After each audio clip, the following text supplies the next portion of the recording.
Good morning, Faith Community Church. We are continuing our series on thankfulness, and I have with me today Clint and Pastor Caleb, and we're going to be looking at 2 Samuel chapter 22, verses 47 through 51. And what we did here, just to give you guys some background, is went and did a word search for the phrase "therefore I will give thanks." And what we want to do is really find the reasons that we as believers should be giving thanks. And so the passage we have for us today says, "The Lord lives. Blessed be my rock. God, the rock of my salvation, is exalted. God, he grants me vengeance and casts down peoples under me. He frees me from my enemies. You exalt me above my adversaries. You rescue me from violent men." And here's the key phrase: "Therefore, I will give thanks to you among the nations, Lord. I will sing praises about your name. He is a tower of salvation for his king. He shows loyalty to his anointed, to David and his descendants forever." And so, Pastor Caleb, I'll start with you. And in this passage, why is David giving thanks? So we see in verse 50, he says, "Therefore I will give thanks." So we just need to back up one verse. So we back up one verse. He says in 49, "He frees me from my enemies. You exalt me above my adversaries. You rescue me from violent men." So it's this rescuing from violent men, this freeing him from his enemies, that's motivating his thanksgiving. Mm-hmm. Now, when I read that, that's sort of surprising to me that David's heart is motivated to give thanks because of the rescue he's experienced in his life. So I'm going to ask our children's minister here, why is it surprising that David would be giving thanks for being rescued from violent men? Well, David wasn't always rescued from violent men, and he wasn't always free of his enemies. I mean, he had to be with Saul for an extended period of time, and Saul was rather bipolar with his relationship with David. So God didn't necessarily answer David's prayer, at least in the ways that David wanted or expected him to, like you were saying yesterday. But yeah, it's not like when David prayed, that's what God would do. God has his own will, and David is just asking of him.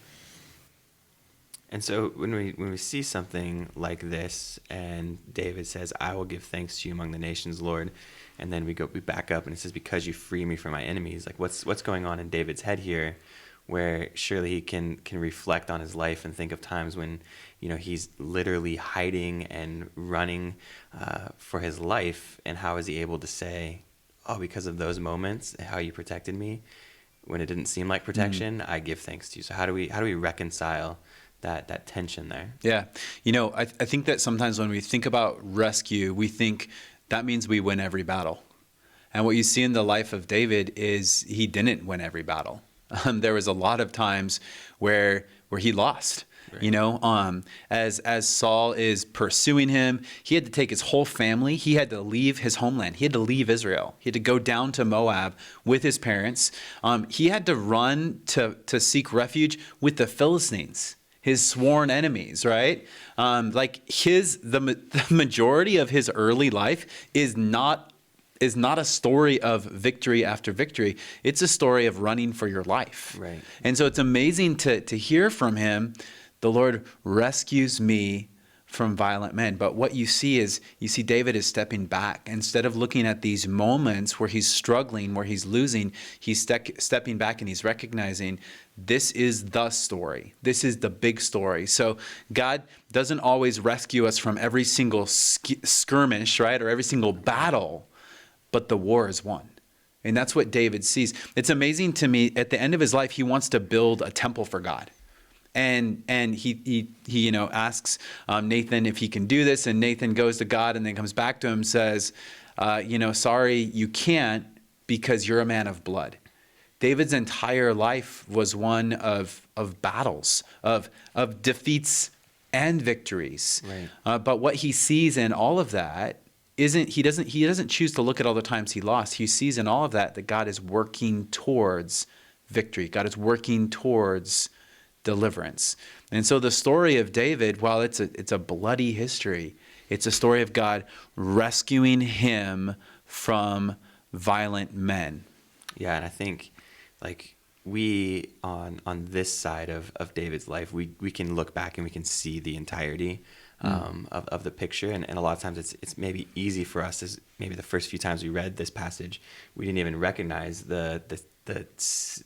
maybe there's a contradiction there, because we see the whole life of David and we see that he's, raised up by God and he's blessed by God and he's a man after God's own heart. But oftentimes when we're in the middle of our trials, it's hard for us to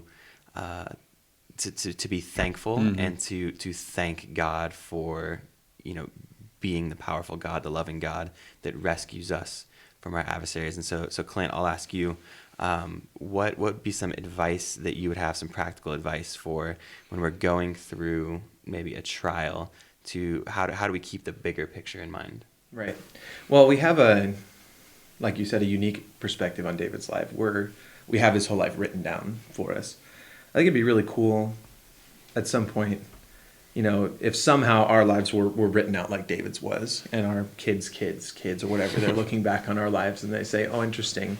You see how they prayed and how they went through life. And I'm sure that they would see that God doesn't answer our prayers the way that we want every single time. He might not deliver us from violent enemies, as it were. I mean, we're not anywhere near as battle-driven as David was, but being able to somehow take a step back and think about that and say, okay, if I had a unique perspective on my life and see how God has brought me from point A to point B, where what I've been praying for, how he's answered those, and not just dwelling on, man, God didn't answer my prayer here and here and here, but do what David does. A lot of Psalms that David writes, like he does ask for things. He prays and asks that God would do things for him, but he states who God is, what he's done, and he focuses on his character, his attributes, and praising him for those things. And he makes it less about David and more about God. Yeah, I like that stepping back and seeing the whole story. And that's, I think, what we need to do because we're so close to our story. We're in it, right? Right. And so God gives us this, Hebrews 11 calls them a cloud of witnesses. And they're setting this example for us. And part of the example is the end of the story. Look how it ends up. God wins every single time. We see that. And I think that sometimes we get distracted with our story because we don't remember it's not about us. Right. And what I love about what David says right here is he says, I will give thanks to you. I will praise you among the nations. And so he's recognizing even that the victory that God is giving him isn't to make his name renowned, although it was. Like, he became famous, but he wasn't seeking his own reputation or the preservation of his name. His goal was, wow, I want the whole world to know it's God who gave me the victory. And you can see that in the way that he engages, where he just waits. He waits for God to allow the kingdom to come into his hands. Even after Saul dies, it sort of surprises me. He doesn't just go in and take over. He rules in Hebron for 7 years, not ruling over the entire nation of Israel. Even though he's the anointed one and Saul is dead, he waits on the Lord. He waits on the Lord. Why? Because it's not about his name. And I think that our attitude of thanksgiving is motivated in recognizing the story's not about us, but God's going to give victory to us for his name. I really like that. And, it helps me to, if I'm going through adversity or trial of some kind and sort of begin to think that it's about me, to look back at the cross and what Jesus did. And it does two things. One, it humbles me. It reminds me that it's not about me. And two, it reminds me that God is in control, right? Yeah. That his grace is going to win. And then after I'm looking back, then I look forward into the end of Revelation, where there is no more tears, there is no more pain, there is no more sorrow. And at that moment, and for the rest of eternity, these light and momentary afflictions will be, a blip on our timeline. Yeah. I think that's a really huge opportunity to be able to see perspective on your life, is looking from the cross to Revelation, because then it makes you feel this big. Yeah. Yeah, it's definitely not about us. So hopefully this was helpful to you. We'll continue our series on reasons to be thankful tomorrow. Thank you so much. Have a blessed day. Thanks for listening.